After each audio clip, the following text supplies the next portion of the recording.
The International People's Assembly explains, why does Trump want to start a war in Latin America and the Caribbean?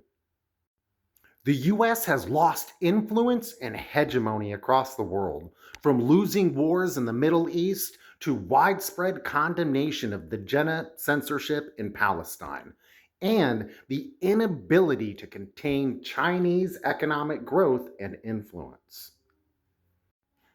The need to recover lost ground and establish control over the Americas becomes key in the context of this wider campaign for imperialist domination.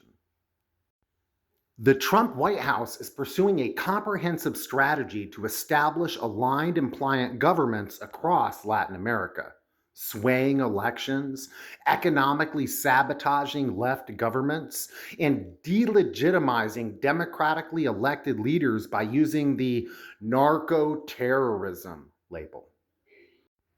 Election intervention. Remember when Donald Trump said, if Tito Asfura doesn't win, the United States will not be throwing good money after bad, because a wrong leader can only bring catastrophic results to a country, no matter which country it is.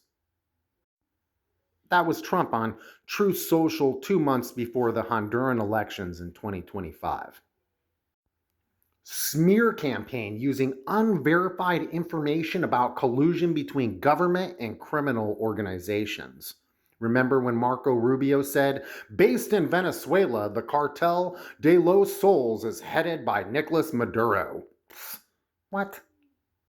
That is what the US Secretary of State declared on November 16, 2025. Economic sabotage of left governments.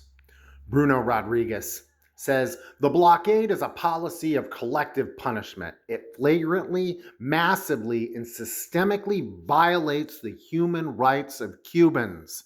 This was declared by Cuban Foreign Minister during the last United Nations General Assembly.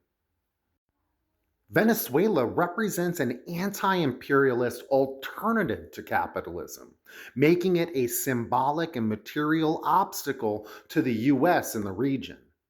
After failing to overthrow the Venezuelan revolution through other means, military intervention is the last recourse. As part of this full court press pursued by Rubio and Trump, military intervention in Venezuela and a war in Latin America are on the table.